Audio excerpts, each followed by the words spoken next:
Kia ora koutou. My name is James Russell, and if you're here, you've found Mad Surf Stories. I'm a surfer, former journo, and author of surf fiction. There's a bit more about that at the end of the podcast if you're interested. But most of all, I'm an enthusiastic appreciator of a good story, especially if it has surfers or surfing involved. There's a rich vein of stories out there in the surf community, of exploration, heroism, yard sales, wildlife encounters, loose units, disasters, and just general epicness. It's those yarns I plan to mine with Mad Surf Stories, so if you have one or know of one, get in touch by emailing me at james@dragonbrothersbooks.com. Righto, on with the show. Sam Judd, welcome to Mad Surf Stories. Good to have you.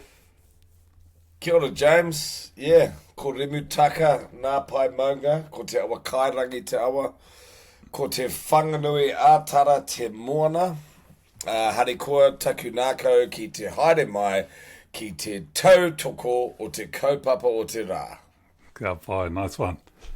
Hey, we used to work sort of together in a past life, and I've known you for a long time. I haven't seen you in a while, but the story that we're going to talk about today is not one that we ever actually sat down and chatted about. I think we were too busy working on the business. So what we might do is, if you tell us a little bit about yourself before any of this stuff went down, or take us through. So I think it all began with this trip to the Galapagos, right? Or actually, even let's go back before that. Tell us about when you started surfing, and if that's part of your family, or let's do that. Okay. Well, look, I grew up in Wellington, Te Whanganui Ātara, and I grew up looking at the ocean, you know, from my bedroom, so I consider myself pretty privileged in that regard. The majestic coastlines of Wellington inspired me as a kid, you know, to care. I was a water polo player, and if you play water polo, then you're pretty confident in the water, you know. Wrestling big humans in a pool is great training for being resilient in the ocean. I moved to Dunedin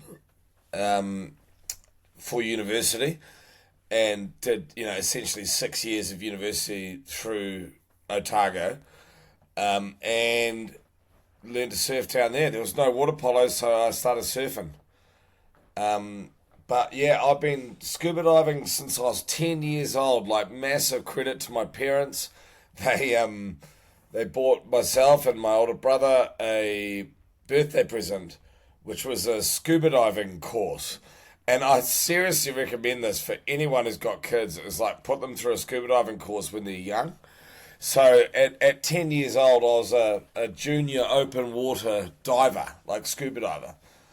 And so, yeah, once I got into surfing and then spearfishing, it all came pretty naturally to me. Yeah, for sure. I learned to surf in Dunedin too. So you would have been going to university. You would have been kind of late to it, right? 19. Yeah, I was late to learning surfing.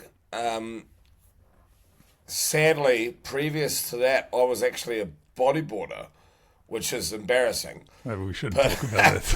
Yeah, no, we won't talk about that. No, I mean, in Wellington, I didn't really know what I was doing, you know, but I was more focused on water polo, and then as soon as I started learning surfing in Dunedin, the great thing about Dunedin is, like, mate, you can go there and there's waves every single day. So if you're a dirtbag like me and you don't go to, you know, lectures that often, then you're actually surfing every single day. So with the water polo background, like in terms of confidence in the water, I was able to like go into big waves, yeah, really pretty quickly. Yeah, cool. Yeah, that's a good spot. And of course, when you came back to Wellington, you thought, oh, there's some quite good waves around here too. You wouldn't have even they wouldn't have even been on your register, right? No, like the first sessions that I ever had was out like Ocean Beach and Ningnon and Tora. So I didn't really spend that much time down here in Lower Bay. It was more like go straight to the point breaks. Yeah, fair. All right, that's good, Sam. Okay, well, let's go back. 2008. She's back in the midst of time now. So had you started Sustainable Coastlines at that point, or was this trip the genesis of it? Were you just going over there for a holiday? So you went to the Galapagos with a couple of your buddies, right? Talk us through that.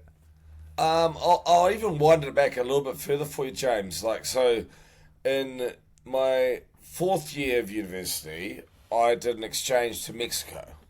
And I lived in a place called Colima, which is on the ocean side, on the Pacific Ocean side of Mexico. And it's offshore every single morning. And the same waves that hit Dunedin and Wellington and New Zealand also actually make it all the way over to Mexico. And by the time they get there, it's a very long period type swell. So you have these insane barrels, like beautiful beach break barrels, every single morning. So I lived there for a year in my 4th year of university. I came back to Otago, and then I got actually offered a job at the international office of Otago University. And I persuaded them to let me go on a second exchange, which was Chile.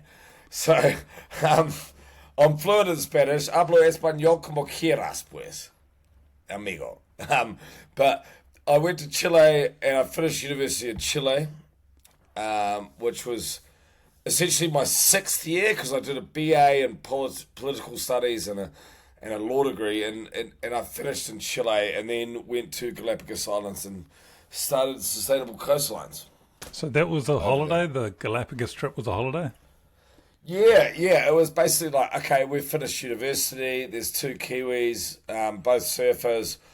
Our original plan was to actually drive a van from Chile to Canada, but the van turned out to be shithouse and caught on fire when I was trying to get it from to Santiago from Valparaiso.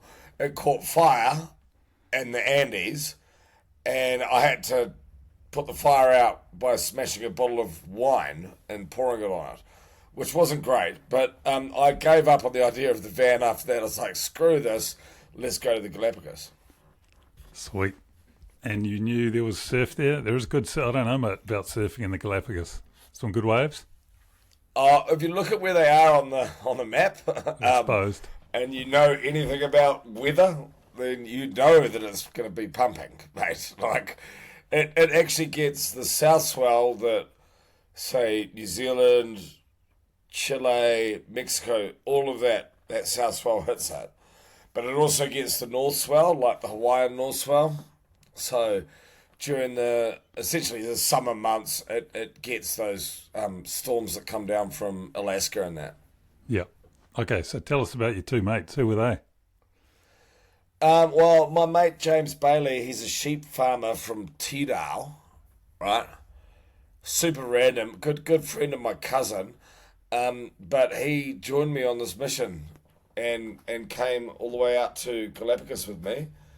And out there, we met other friends and stuff.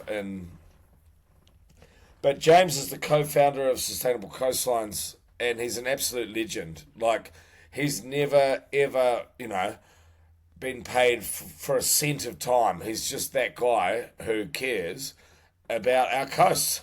Yeah, cool. And turns up. At this point, Sam, it's probably a good idea to tell everyone what Sustainable Coastlines is. Give us a little potted history, what it's about. Okay. Well, we started in the Galapagos Islands, but we're a New Zealand registered charity since we began in 2008. We've had more than 170,000 people join us to pick up more than 1.8 million litres of rubbish from coastlines around New Zealand and the Pacific Islands. We've also run education programs with more than 250,000 people. So we've been at it for a while, James. Sure have, yeah. And you've just come back from Papua New Guinea, is that right? No, it was actually the Solomon Islands. Solomon. I was in Aotearoa, and it was a bit of a classic. Like, I mean, the rubbish situation there is heavy. But I had some connections, one through Mike Barner from Wild Film. He's a absolute weapon. If you want to talk about sharks, mate, this guy has been filming sharks for like 40 years. But I had connections through him and a contract through the Secretariat for the Pacific Regional Environment Program. They call it SPREP. And so I'm running training workshops across the Pacific at the moment, enabling people to do evaluation on litter through a platform that we built called Litter Intelligence. So I was in the Solomons, mate, and the rubbish was hectic. Like, I'll send you some photos and that of it. But I actually went spearfishing in the Solomon Islands, and I went diving on a plane, like a plane wreck. Right. So this is like a B-17 bomber that went down in World War II, and I'm a freedive instructor. Like, I love doing this stuff, right? But I'm down at like 16 meters, holding on to the flap on the wing of a B-17 bomber, spearing a fish. I was pretty happy about it. Yeah, wow. Yeah, incredible. Okay, so yourself and James are going out for a surf in 2008 in the Galapagos. Let's get to that story. What happened? Well, we lived out there basically just for surfing and diving purposes. And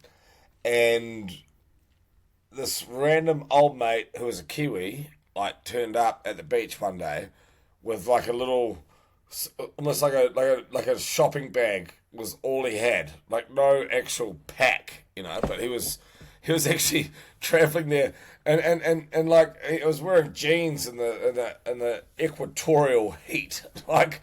And this guy Dave, he's funny as, had a great mo, kind of like mine, you know.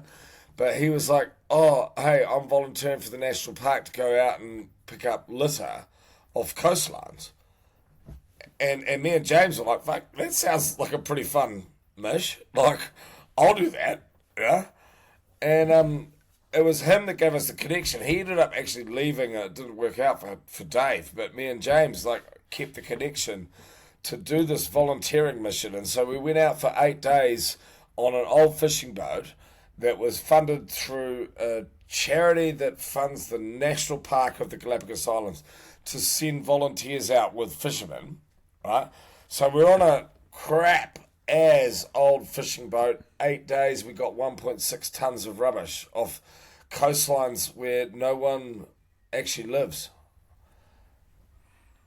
So this was a real eye-opener to us, man. Like, it was like, what the hell is this rubbish doing here? And yeah, I mean, it's common knowledge now, eh? Like, most people are fairly aware of it, but back then you just thought, that why is rubbish in an uninhabited place? Oh, that's right. But also, like, to be honest, man, like, when we first started in New Zealand, no one even knew this was a problem. And I think, you know, the likes of myself and you, to be honest, with the media and the work that we did, has dramatically changed that understanding. Over the last decade or so, it has gone from something that people just didn't even know about to the fact that now people know that if you drop plastic on the street, it goes into the ocean, it gets eaten by fish, and it poisons our children. But we didn't know anything about that back then, bro. Like, this is like Galapagos Islands. So we did that trip, James, and then we went back to the main island of the Galapagos and went to the pub, you know, as you do after an 8-day trip on a boat, like, straight to the pub. And there's literally, like, the roof of the boat has got 1.6 tons of rubbish on it that we'd picked up over that trip. And we were friends with these wonderful, like, natural guides, like naturalist guides that go along on every tourism trip in the Galapagos.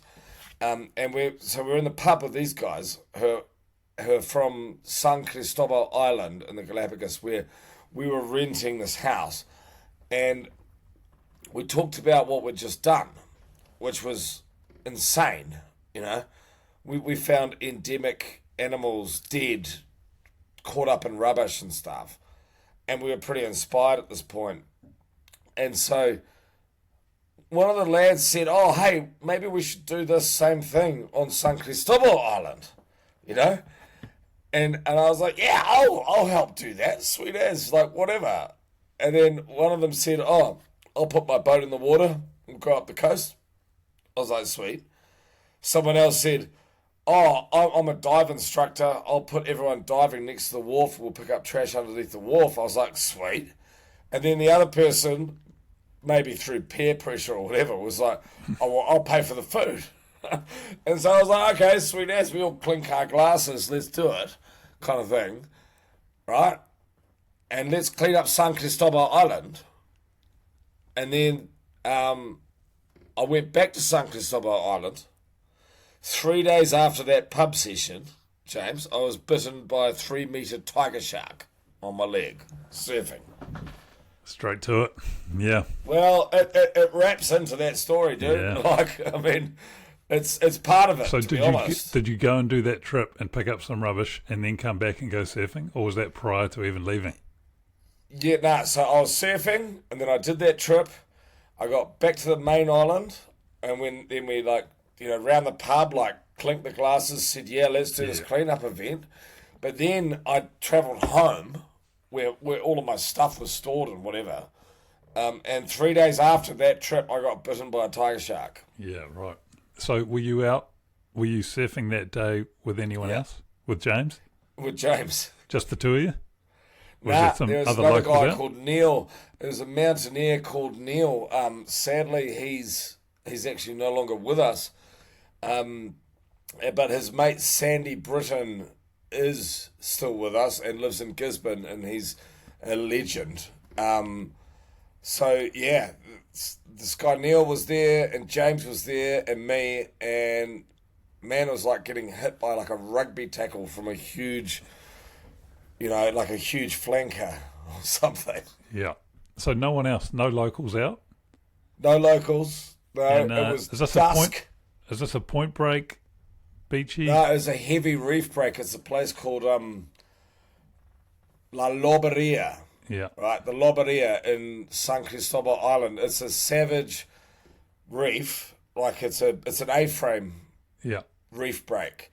But the Loberia means we're like the house of the sea lions. So it's a sea lion colony at dusk. What are you expecting, dude? Yeah. Yeah. So this thing, you didn't even see it coming, nothing, just bang. Nah, nothing at all. Like you generally wouldn't. Like if you see a shark, it's probably not going to bite you. Yeah. They sort of utilize surprise, right? Mm. Yeah. And tell me, was there a moment that you thought, "Oh, what's just happened?" Or did you immediately just go, "Oh, holy shit, there's a shark"? I watched it. Nah, mate, I watched it let go. I whacked it in the nose with my left hand, like that kind of. Before I even knew what it was, I whacked it. Yeah. And then I watched it letting go of my leg. So I didn't see it until after it had bit me, but I watched it let go, and I watched it do, there's like a line of scars on my leg. So I assume you were sitting up on your board, Sam, eh? You would have been sitting up on your board? No, I was paddling. Okay, and so it came in from the side, bang, and yeah, right. And so did it chomp on your board as well? It came from underneath, but it came up and smacked me, but also took a chunk off my board. Yeah. Probably that much, like an inch. It was like getting I guess the closest thing I can say is like getting tackled by a big lad. Yeah. Right? Like smack. It was there was a lot of force behind it. You don't even feel the pain when it happens because you're in shock. But I saw it sort of let go of my leg, So it kind of essentially came up from below, but then almost on the side, like so. Yeah, Hit gotcha. my leg, hit the board, and it probably tasted all of the toxic booze in my blood or the fiberglass in the board, and didn't like the taste of me. Otherwise, I'd be dead. Yeah. And did you have any sense of how deep its teeth had gone into your leg? Yeah, so I've got major scars on my leg, like permanent ones. I'm Yeah. missing a chunk of flesh there. But it was at least that deep. Like it's probably like 3 inches deep in terms of the worst cuts of Yeah. them all. But there's like the whole mouth. I've got the board shorts. I've still got them at home. You can see all of the different teeth marks. You can even count them if you really wanted to. Yeah. But like the main part, which was obviously like the top of its jaw. So I'm lying prone, like paddling on a board. The top of its jaw were the ones that went in the deepest, were more than 3 inches deep. And I mean, that basically is a kind of injury that if it's on your leg, like on your thigh, like it was for me, or your ass, you might get away with that. But anywhere else on your body, you're dead. Yeah. So why would you get away with it if it's on your leg? You don't bleed as much? It was less than an inch away from my femoral artery. If it had hit that artery, I wouldn't be here with Yeah. you. I mean, there must have been some serious blood loss as it was. Yeah, anyway, there right? was definitely a bit of blood, but it didn't hit any arteries, which is why I'm still alive. Anywhere else on your body, like cuts that deep, are gonna like take your hand off, take your foot off, anything, and then at that point, you're gone. If you're in the Galapagos, like Yeah. you've got no hospital, you've got no blood, you've got nothing. Oh, wait. So that was going to be my next question. How far is this break away from somebody that can help you? So, my friends James and Neil like helped me, but I paddled myself back to the rocks, and then it was about 200 meters across like slippery volcanic rocks to get back to where our bags and stuff were. And I'll tell you all right now, bring a first aid kit when you're surfing reef breaks, which is what I did. And I'm a first aid instructor actually, James. This stuff really matters. And I mean, I pulled out my first aid kit and rinsed off the wound, and then wrapped it in bandages before getting carried about 1,500 meters, like 1.5 kilometers, to a taxi, which is a ute, like thrown in the back of the ute, dusty ass roads. Mate, without those bandages and that rinse, like I might have got an infection and Yeah. again died or lost my leg or something, Yeah. So was that taxi waiting for you?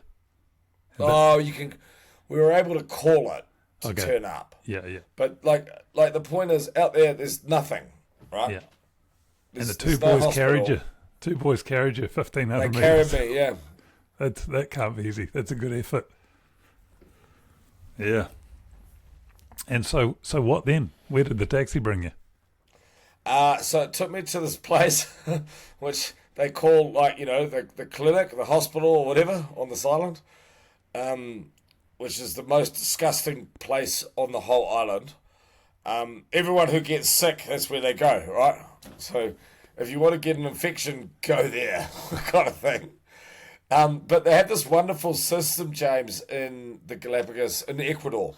So Galapagos is part of Ecuador, South American country.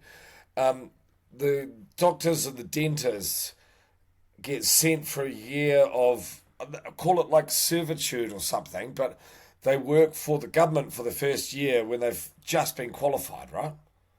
This worked out really well for me because there was a dentist, a girl called Jessica, who ended up becoming my girlfriend. So that worked out really well for me. Really well. But the doctor who was in this clinic, the clinic was terrible. Like, it was bloody awful.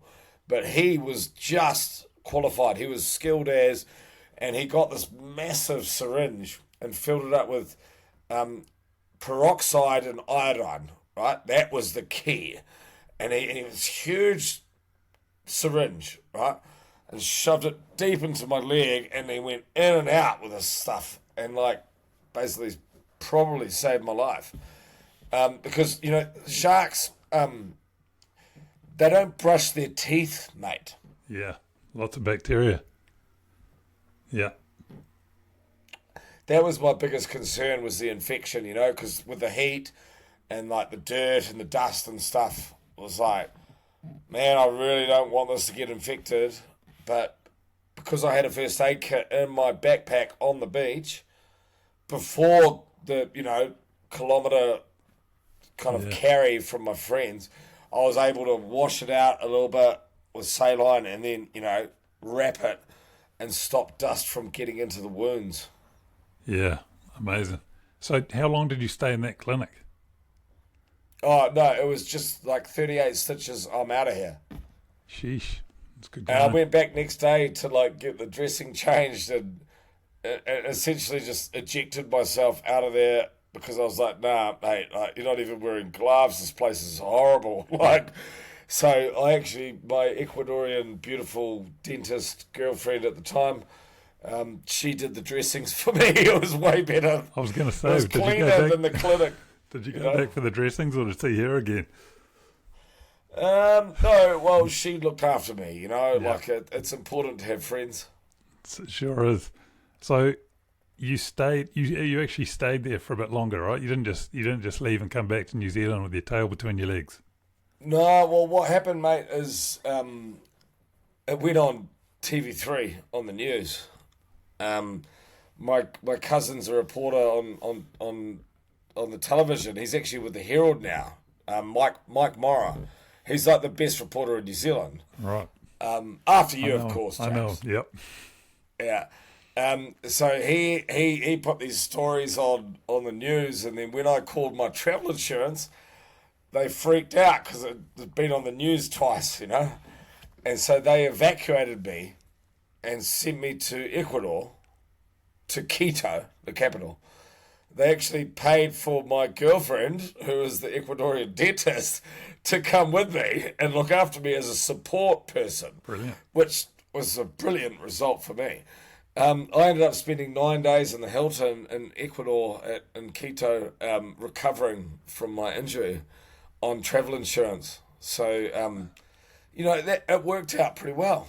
Did work out well. And tell me... I went back after that, though. I know, you went back to that island, right? San Cristobal? Yeah, so travel insurance was willing to pay for me to go all the way home. Like back home to mum. But I was like, geez, if I don't go back to Galapagos and go surf again, I'm going to probably lose the thing that I love the most in my life at the moment, which is surfing, Today it's my daughter Juliet, but like back then it was selfish. It was surfing, and it was quite a hard call, James. But I chose to go back. Yeah. And get back on the horse. Did you paddle out at that same break? And I went back to that same break, the Loberia. I saw a shark there, and lost my shit. Like that was so bad. I completely freaked out. But this really good swell, it was like a March type swell, which is always the best for the Pacific anyway, came through with not much wind, and it was absolutely pumping for like a week. And I went mental. I just went mental. I just like out there with my pintails. I snapped 5 boards in 1 week on that same break. Yeah, La Loberia. Wow, yeah, that's good. That's definitely getting back on the horse. Yeah. Nice work. And did you ever? When you came home, was that when you kicked off Sustainable Coastlines, or did you kick it off there? Was that the?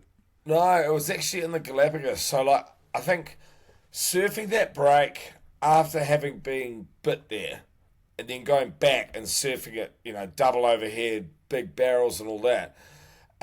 After that, I sort of had this level of confidence that I'd never had in my life before, Like, for some reason, it was like, you get back on the horse and you do something like that, and then you actually make the wave. And I don't know what it did, but it gave me this confidence to just kind of be like, well, you know what, I can do anything.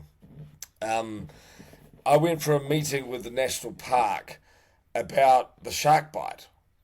And then this lady, she was actually really smart. This lady who worked in the Galapagos National Park Authority ended up asking me about the rubbish cleanup trip. And I said, well, I didn't tell her about getting the crayfish in the night time, obviously. But I did say, look, hey, I'm fluent in Spanish, and it was helpful volunteers being there with these guys because we motivate them to actually do more rubbish cleanup. And then she threw a map on the table and said, hey, look, we want to do this on San Cristobal Island. Do you want to run area number 1 for me? And I'm like, well, what do you mean? And she shows me the map. It's the area number 1 is the port where 5,000 people live. All the people on the island live at the port. I'm like, that's a massive job. But, we agreed to do it. And while I said, I'll come back to you, I went and saw my friends, James Bailey, and then there's another fella who's a Kiwi called Mark, who was there. We had the ability to get like some filming done, but we had no money, right? But Mark Pinkham, he was like, hey, you guys have to do this. He's a banker living in London, and of course he's got money. He's like, I'll put the $500 to get the filmmaker over on my credit card right now. So we had a shot of tequila at 11 o'clock in the morning, and that's where Sustainable Coastlines was born. Beautiful.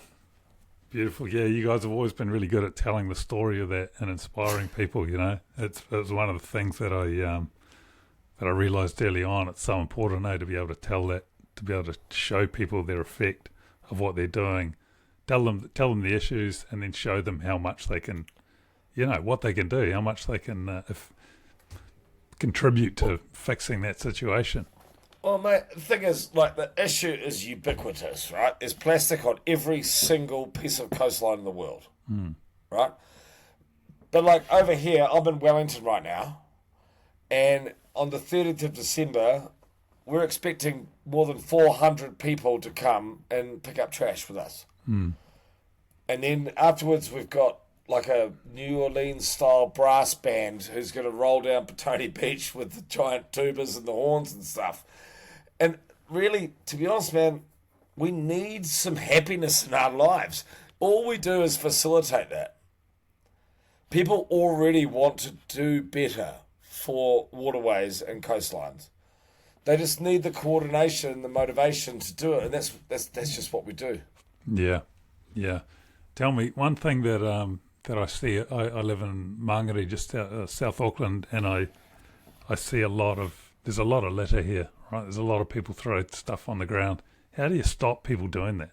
I mean, you can't tell them off, right? That people don't. I've learned people don't respond to being told off about things, Look, in terms of what we're really talking about here is behavioural change, right?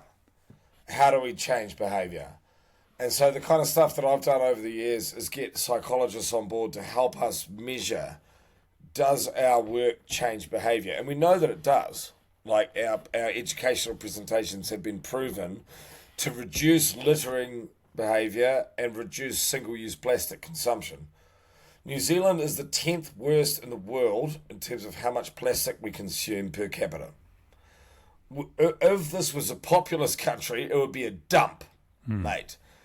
And that's a heavy thing for me to say, but it's real. So when it comes to behavioural change, you design interventions that are aimed at changing that problem, right? So interventions, one could be a fine, like you said, slapping people on the wrist isn't very fun, right? Like you could give the parking ticket authorities the ability legally to give someone a fine for littering. How popular do you reckon that would be? Not great, but that's one. That's like policy, like laws. Education is another one, obviously. I mean, we need support to do more education because we know that it works. So if we can educate all the kids across all the ages, it would be a cleaner New Zealand, to be fair. And there's nothing so powerful when a kid tells off their mum and dad, for doing something. Yeah, like kids are actually our secret weapons, mate. Like, parents can turn the radio off, they can turn off your podcast and stop listening to Sam Judd, right? Whenever they want. but they can't stop listening to their kids. And so if their kids start telling them what they should do, it changes things. We can also look at infrastructure, or like bin infrastructure, right? What are our recycling systems? What's our actual rubbish waste management system? And how do we minimise waste at the structural level? We can also look at clever marketing, like information campaigns, like signage, billboards, posters. But we can also look at one other thing. These are all interventions, right? So we've got policies, we've got education, we've got infrastructure or bin infrastructure, we've got public awareness campaigns like posters and billboards. The fifth one is really interesting, and I want your listeners to have a think about this. Product design is another intervention that reduces waste. We used to have parking ticket receipts all over the beach. Someone designed that out of that machine, turned it into a number plate thing, and eliminated millions of pieces of plastic from the cost of doing the parking thing. And I hate paying for parking, but everyone does. Like, that got eliminated through clever design. So product design is another one. Yeah, and you've done a lot of work with riparian planting too. Obviously, stops a lot of. The rubbish is going to get caught in that riparian strip before it ends up in a waterway, which is better than it ending up in the waterway, but it doesn't solve that littering problem. But in terms of cleaning up our waterways, how effective is that? Well, I guess if I wind the clock back like briefly, like we knew that the same rubbish that was being dropped on the street was what was landing on the islands, like Great Barrier, where I love going surfing out there, and Rangi Toto and all these islands in the Hauraki Gulf. But until you actually get the data and the results and prove what you're talking about, you're just talking, You need the proof. So we pretend that we're working for Auckland Council. We put on high-vis vests. We borrowed a pool scoop from our mate Hayden at Sea Cleaners. And we borrowed some road cones from a construction site and went down Queen Street and ripped the rubbish out of half of the drains of Queen Street. So the most important street economically for New Zealand. It used to be a river, Te Waihoratiu was the name, and now it's a stormwater system. Okay, so the river has been turned into a drain. And we found 68 pieces of rubbish in one drain, stormwater drain. Took it home and audited it, and as we did that, the smell of this was absolutely rank, bro. Like, this was the big thing. Like, I could tell that water was sick. And at the same time, my mate James Bailey was like, bro, we need to start planting trees on farms. He's a farmer himself. He's like, we need to start planting trees because it cleans up water. And then I smelt this water in this drain, and I was like, oh my God, it's going to make me ill. Like, I probably am ill from it. But then I realised that actually tree planting happens in winter. Coastal cleanup events are better in summer. So it was a match made in heaven. We started planting trees all winter. Yeah, year round. Amazing, yeah. Well, it's... Yeah, every time I see an event or see people turning up for an event, there's a real buzz about them. And, people go home feeling amazing after doing something like that, right? It actually empowers people a little bit, right? Makes them feel like they're slightly in control of what's going on. Yeah, mate, it does. And I think that's the main angle that we're looking at here. Like, Wellington is, it's my hometown. I'm here at my mum's house, and it's a bit of a grim situation here right now, There's a lot of people have been laid off. There's been all this restructuring. There's a lot of, long-term hospitality venues that have gone under. There's charities that have gone under. And we've been running real close to the line. Like, it's a hard world out there.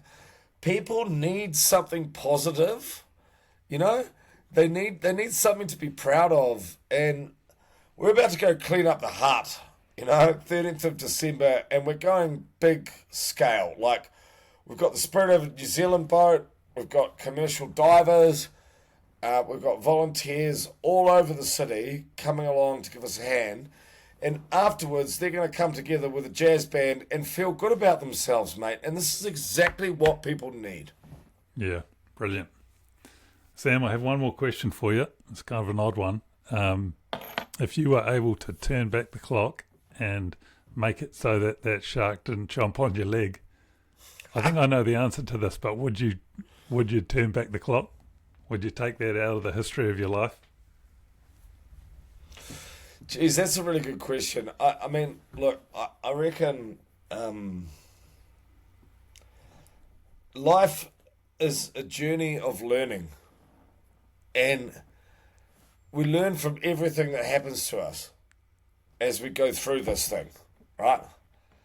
What I learned from that was huge.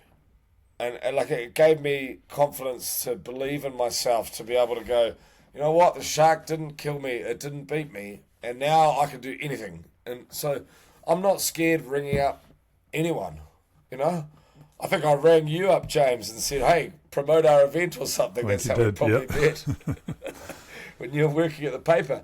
So, look, I think that we need to look at situations like that or experiences like that. And I'll share with you something real quick, which I only actually share with prisoners and offenders, because I've done a lot of work with corrections. I tell them the story about the shark bite. And I talk about how I went back and surfed that place again. I show them the photo of the big barrel that I got after, the bite. And I talk about crime is generally violent crime, right? People in prisons, it's violence. It's normally a reaction to a provocation, right? There's a provocation, there's a reaction. It's often the reaction is the problem. But instead of reacting, like, I had people offer to go kill sharks on a boat, like fishing, right? I was like, nah, and went surfing.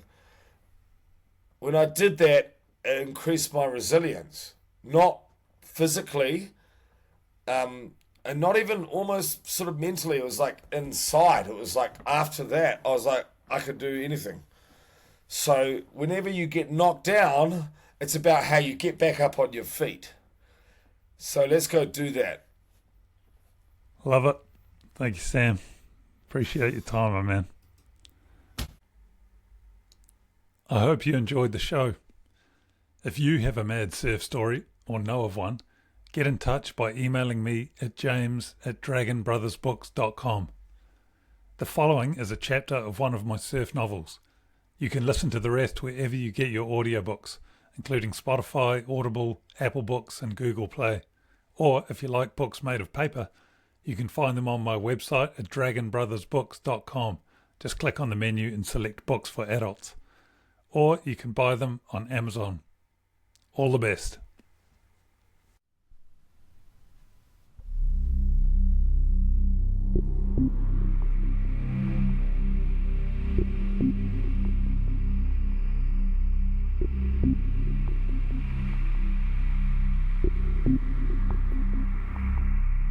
Mine. Written by James Russell and narrated by Luke Davis.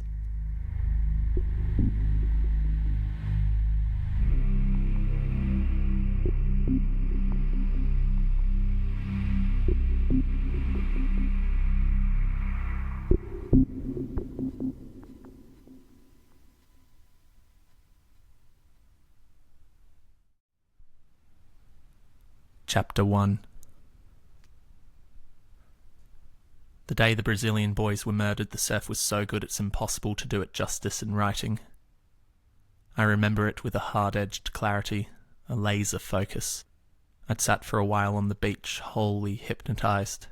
If I close my eyes now, I can feel the warm trade wind at my back, the coarse sand scrunching in my hands.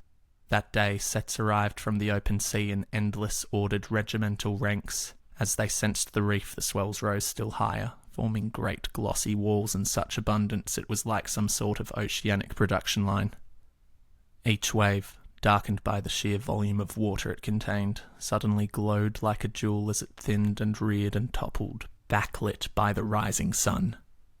Wave after sublime wave furled across the reef, spinning glass cylinders, huffing clouds of misting spit from their bellies out into the morning air. On the other side of the reef pass, the right was almost the perfect mirror image. I was happy to just watch it for a while, knowing that it would break like this all day, right through the tides. No one was coming to ruin it. No one would ever come. I remember speaking out loud. "Mine," I said. "Mine." The Sentinelese kids sat all around as glued to me as I was to the waves. I'd become so used to them following me I hardly noticed them anymore. Taking in the mesmerizing vision before me, I recall that I raised my arms towards the ocean like an idiot king acknowledging his subjects. My own surfing realm. Every single wave that broke on this reef was mine. It felt wasteful, extravagant, almost obscene. I can't deny that I had an impulse to share it, to tell someone else about what I had. It was the same impulse felt by every other surfer who'd ever discovered a new break. I spoke out loud again, I remember, a babble of self-reproach. I called myself stupid and crazy and a fucking idiot. The kids all looked at me, but they were used to it by then. It broke the spell.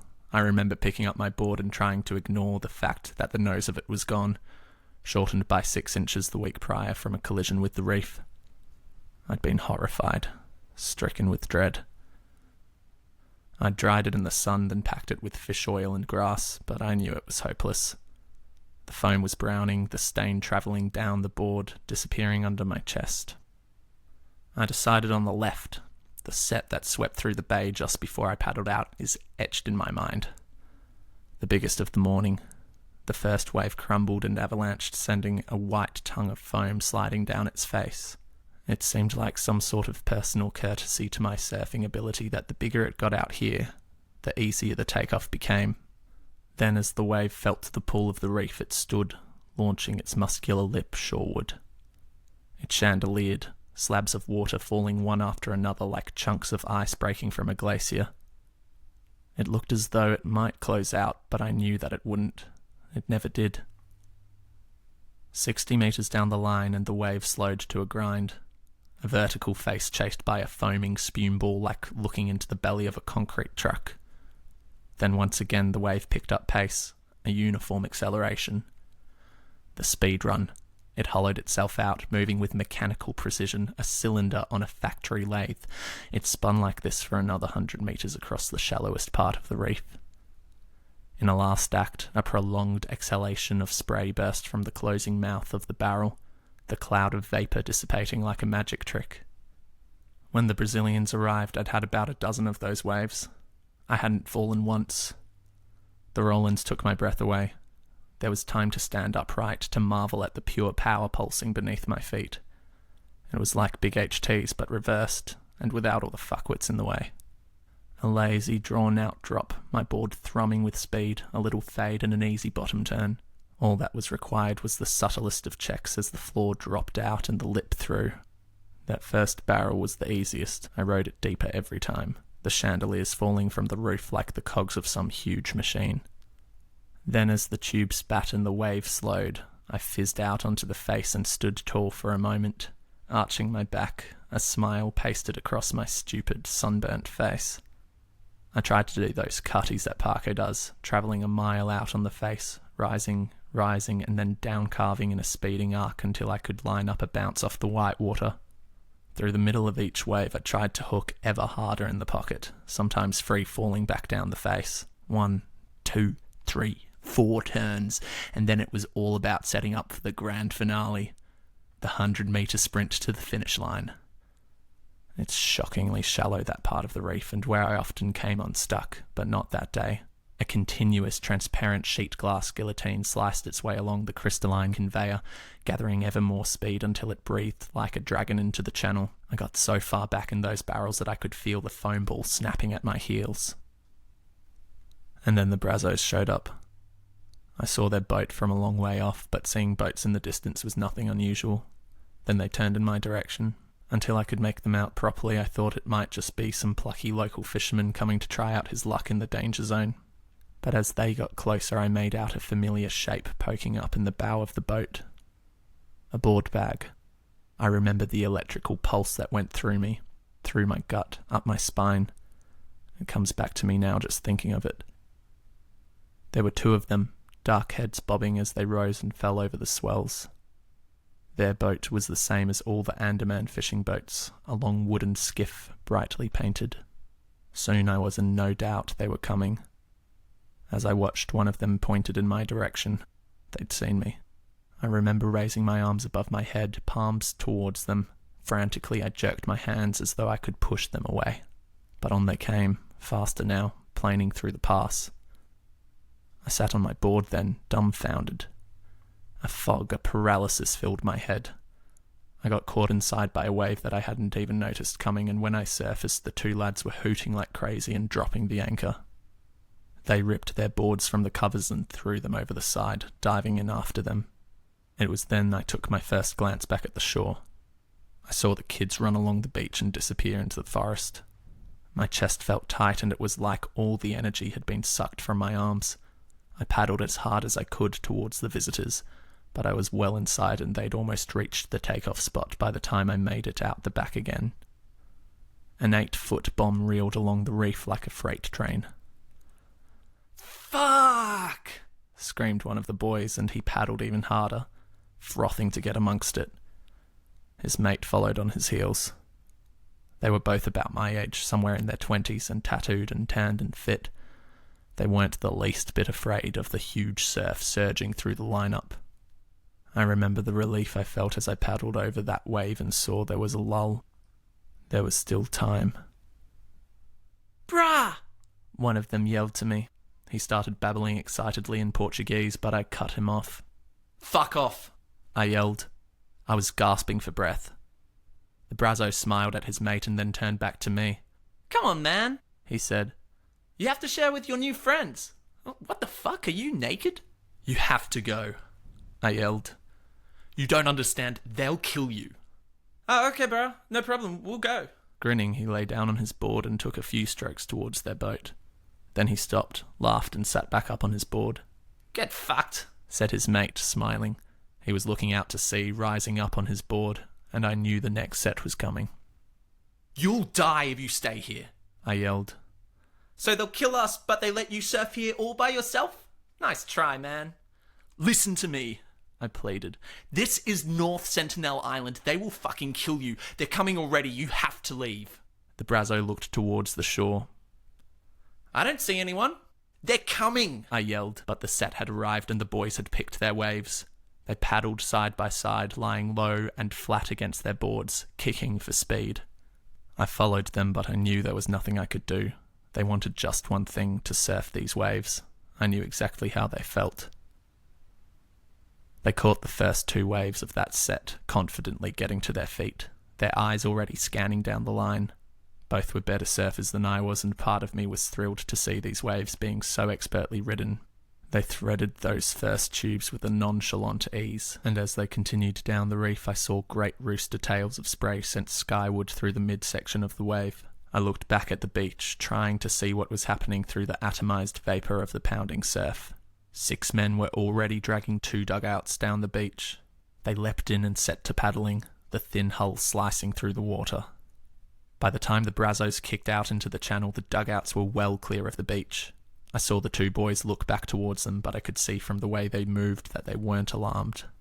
The Sentinelese didn't appear to be carrying weapons, but I knew they'd have them in the bottom of the canoes. A medium-sized wave approached and I stroked hard for it, almost missing it, and only just getting to my feet as it pitched. I just made the drop and got out onto the face, and then pumped down the line. I pulled off when I reached the boys. They were charged, jabbering to each other, paddling hard to get out for another one, but when I yelled at them and pointed at the canoes racing towards us, they finally seemed to understand. "Are you fucking serious, man?" said one of them, and I screamed at them to go and they changed direction, now paddling for their boat. Fear distorted their faces. I paddled directly out across the pass, trying to get into the path of the leading canoe. As it got closer, I saw one of them set down his paddle and make his way to the bow. My hope dissolved when I realised it was Joro. He shouted to the paddlers and the canoe veered away, arcing around me, so I paddled again to get in its road. Joro stood up on the bow and bared his teeth at me, hissing like a viper. He drew back an arrow and aimed at me, and I simply stopped paddling, frozen with terror. "Suna! Joro! No!" I screamed, but they were gone past me and I couldn't paddle fast enough to catch them. The Brazos were halfway to their boat, but Joro bore down on them, and I saw him shout a command to the paddlers to halt. One of the Brazo boys had stopped and sat up on his board, and he turned to face Joro, his hands in the air, pleading for his life. He was crying and shaking like a leaf. I screamed at Joro once more, but he didn't even turn around. I saw him take careful aim, cold and unhurried, and loose the arrow